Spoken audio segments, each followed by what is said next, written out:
এক মুসলমান আর এক মুসলমান ভাইয়ের বিরুদ্ধে আমরা কিভাবে ষড়যন্ত্র করতে পারি? যারা এই কাজ করতে পারে তারা মুসলমান হতে পারে না। আমি যদি একজন মুসলমান হিসেবে আপনার প্রতি আমার সহমর্মিতা না থাকে, তাহলে আমি মুসলমান কিভাবে হতে পারি?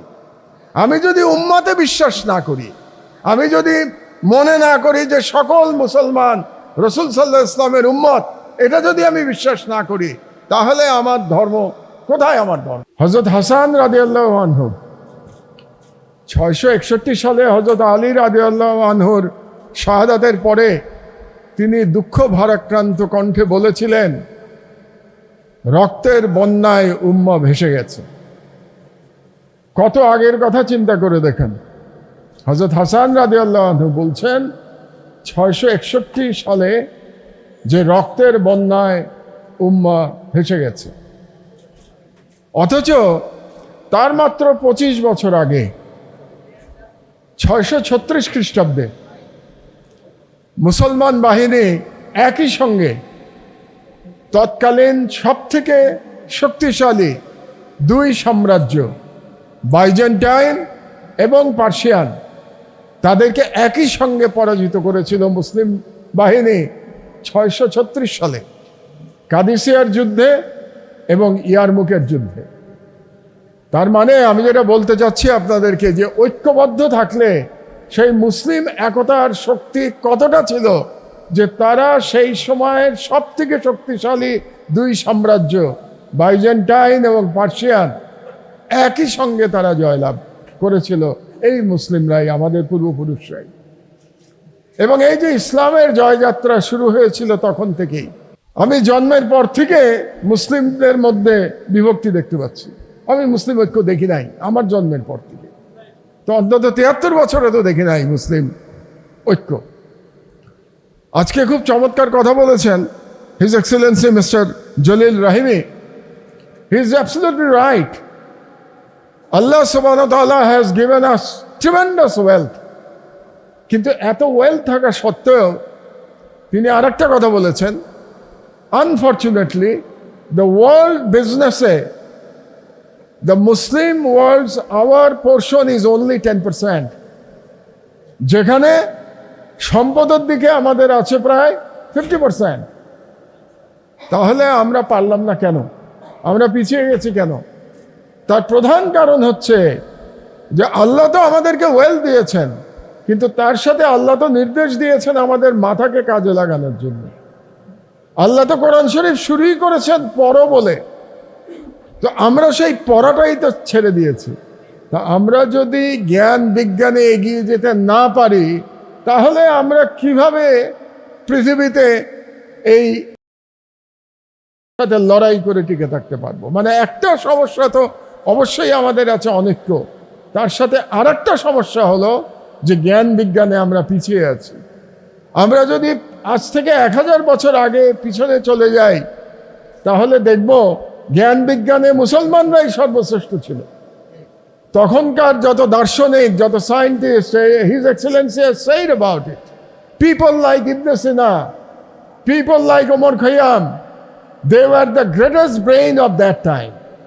কিন্তু আজকে আমরা তো আমাদের যুগের ওমর খৈয়াম কই, আমাদের যুগের ইবনে সিনা কই, আমাদের যুগের রুমি কই, আমাদের যুগের অন্যান্য যে ইসলামিক লিডার তখন ছিলেন, তারা এই যুগে কোথায়? তো কাজেই আমরা জ্ঞান বিজ্ঞানে পিছিয়ে গেছি, এটা আমাদেরকে মেনে নিতে হবে। এবং জ্ঞান বিজ্ঞানে যদি আমরা এগিয়ে যেতে না পারি, সেক্ষেত্রে আমরা সাকসেসফুলি এই অন্যান্য জাতির সাথে লড়াই করে টিকে থাকতে পারবো না। আপনারা জানেন যে স্যামুয়েল হান্টিংটন নামে একজন খুব বড় আমেরিকান ফিলোসফার ছিলেন, মারা গেছেন এখন। তিনি একটি বই লিখেছিলেন, the clash of the civilization, এবং তিনি বলেছিলেন যে তথাকথিত জুডো খ্রিস্টান সিভিলাইজেশনের সাথে পরবর্তী লড়াই হবে ইসলামিক ওয়ার্ল্ড অ্যান্ড চায়না, এই দুটোর সাথে তাদের লড়াই হবে। তার মানে তারা তখন থেকে, এই বইটা লেখা হয়েছে 1993-তে, 93 সালে, তখন থেকেই তারা টার্গেট করে রেখেছে যে ইসলামিক ওয়ার্ল্ডের সাথে এই লড়াই হবে। A very important question has been raised by His Excellency Mr. Jalil Rahimi. He has his explanation. I have a different explanation.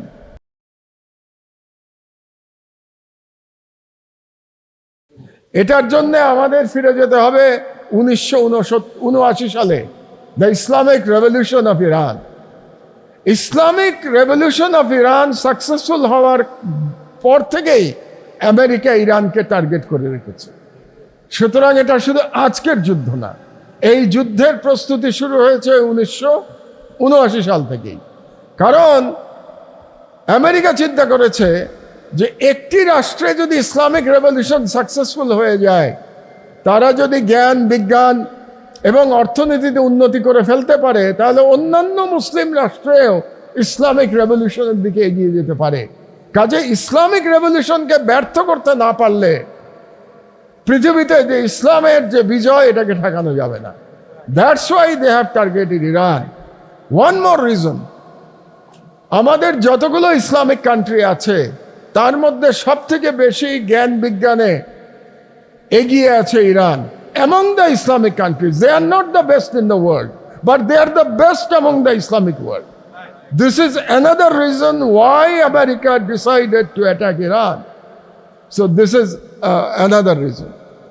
আর আমাদের দুর্ভাগ্যের কথা হচ্ছে OIC is also a problem for us, because আমরা OIC কে functional দেখতে পারি নাই। OIC was never functional. OIC সম্পর্কে যোগ করে বলা হয় ওহ আই সি, OIC না বলে বলা হয় oh I see, because OIC মুসলমানদের অত্যাচারের বিরুদ্ধে কখনো তার প্রয়োজনীয় ভূমিকা পালন করতে পারে নাই। আমি যখন তুরস্কে এক্সাইলে ছিলাম, তখন আমি OIC এবং আরব লীগ সম্পর্কে একটা আর্টিকেল লিখেছিলাম, যেটা টার্কির পত্রিকায় ছাপা হয়েছিল। সেখানে আমি বলেছিলাম OIC and Arab league are buried in Gaza. আমি বলেছিলাম গাজায় OIC এবং আরব লীগের কবর হয়ে গেছে। কারণ যে OIC, যে আরব লীগ গাজার শিশুদের গণহত্যা বিরুদ্ধে কোনো শক্তিশালী অবস্থান নিতে পারে নাই, সেই OIC সেই আরব লীগের থাকার কোনো প্রয়োজন দেখি না আমি। কাজেই we need a reform of OIC and Arab League. এদের রিফর্ম ছাড়া আমরা ইসলামিক ওয়ার্ল্ড ইউনাইটেডও হতে পারবো না, ইসলামিক ওয়ার্ল্ড ফাইটও করতে পারবে না। আপনি চিন্তা করে দেখুন। সুতরাং আমাদের যেটা কর্তব্য সেটা হচ্ছে খোলা মনে আলোচনা করা দরকার। আমি ধর্মীয় নেতাদেরও আহ্বান জানাবো, আপনারা ধর্ম নিয়ে আমরা তো ডিবেট করতেই পারি। শিয়া সুন্নিরা এক টেবিলে বসে তাদের যে কি বলবো, তাদের যে অ্যানালিসিস অফ কোরআন অ্যান্ড সুন্নাহ, তারা তো বলতেই পারে এবং আমরা তো আলোচনা করতেই পারি। আমরা তো পৃথিবীর সব বিষয় নিয়েই আলোচনা করি, সব বিষয়ে আমরা একমত হইও না। কোনো কোনো বিষয়ে একমত হই, কোনো কোনো বিষয়ে একমত হই না। বাট শান্তিপূর্ণ সহাবস্থান, বন্ধুত্ব, ইউনিটি বাধাগ্রস্ত হওয়ার আমি কোনো কারণ দেখি না। বেসিক কথা আমাদের যেটা বলতে হবে, শিয়া সুন্নি না, আমরা সবাই মুসলমান। দ্য ফার্স্ট উই অল আর মুসলিম, তারপরে আমরা অন্য আলোচনায় আমরা যাব। যদি আমরা সবাই মুসলমান হই, তাহলে এক মুসলমান আর এক মুসলমান ভাইয়ের বিরুদ্ধে আমরা কিভাবে ষড়যন্ত্র করতে পারি, এক মুসলমান আর এক মুসলমান আক্রান্ত হলে আমরা কিভাবে আক্রান্তকারীকে সাহায্য করতে পারি। তো সুতরাং যারা এই কাজ করতে পারে তারা মুসলমান হতে পারে না। আমি যদি একজন মুসলমান হিসেবে আপনার প্রতি আমার সহমর্মিতা না থাকে, তাহলে আমি মুসলমান কিভাবে হতে পারি? আমি যদি উম্মতে বিশ্বাস না করি, আমি যদি মনে না করি যে সকল মুসলমান রসুল সাল্লাল্লাহু আলাইহি ওয়াসাল্লামের উম্মত, এটা যদি আমি বিশ্বাস না করি, তাহলে আমার ধর্ম কোথায়? আমার ধর্ম। আমি বলতে চাই, হ্যাঁ উম্মাহ ডিভাইডেড, অবশ্যই ডিভাইডেড, কিন্তু আমি আশাবাদী হতে চাই যে আমরা ডিভাইডেড থাকবো না। আমরা যদি এই ধরনের আলোচনা আরো করতে পারি, একে অপরের সাথে মত বিনিময় করতে পারি, এবং যেটা বলেছেন মিস্টার অ্যাম্বাসেডর, যে দেশে যদি ডেমোক্রেসি ফিরে চলে আসে, দেশে যদি কথা বলার পরিবেশ ফিরে আসে, তাহলে আমাদের যে ডিফারেন্স আমরা এটাকে সলভ করতে পারবো। একইভাবে ওয়াইসিতেও আলোচনা হওয়া দরকার। The problem is who will bell the cat, বিড়ালের গলায় ঘন্টাকে বাঁধবে, দ্যাটস দ্য প্রবলেম। যে ওয়াইসি রিফর্ম করতে হবে এই আহ্বান কে জানাবে? দুর্ভাগ্যজনকভাবে there is not a single Islamic leader today যার ডাকে বাকি সবাই এই রিফর্মের আলোচনা করতে রাজি হবে। সুতরাং আমাদের এই ধরনের ইসলামিক লিডার একজন দরকার, যিনি আজকে আহ্বান করবেন যে আসেন আমরা এক টেবিলে বসে আমরা রিফর্ম নিয়ে আলোচনা করি। এবং সেক্ষেত্রে I don't know, maybe Turkey could be a country, I have no idea whether if President Erdogan calls for it, whether Iran and other countries তারা এটাকে ওয়েলকাম করবে কিনা, বাট কাউকে না কাউকে এগিয়ে আসতে হবে। তো মুসলমানের সংখ্যা 2 বিলিয়ন, ট্রু, পৃথিবীতে 4 জনের 1 জন মুসলমান, কিন্তু তা সত্ত্বেও আমরা জিওপলিটিক্যালি আমাদের স্ট্রেংথ দেখাতে এখনো পারছি না। বাট হোপফুলি ইনশাআল্লাহ আল্লাহ হয়তো আমাদেরকে আবার একদিন দেখাবেন। যেমন আমি আপনাদেরকে বললাম 636 খ্রিস্টাব্দে হযরত ওমর রাদিয়াল্লাহু আনহু যখন খলিফা ছিলেন, তখন একই সঙ্গে দুইটা বিশ্ব শক্তিকে পরাজিত করেছিল মুসলমানরা। মেবি ইন ফিউচার আল্লাহ আমাদের জন্য সেরকম একটা দিন রাখতেও পারেন। আমরা সেই দিনের জন্য আল্লাহর কাছে মোনাজাত করি। আর তার সঙ্গে আমাদেরকে সারাক্ষণ বুদ্ধিবৃত্তিক চর্চা চালিয়ে যেতে হবে। ইন্টেলেকচুয়ালি আমাদেরকে ওদের মোকাবেলা করবার মতো অবস্থায় পৌঁছাতে হবে। আল্লাহ আমাদের সহায়ক। আল্লাহ হাফেজ। বাংলাদেশ জিন্দাবাদ।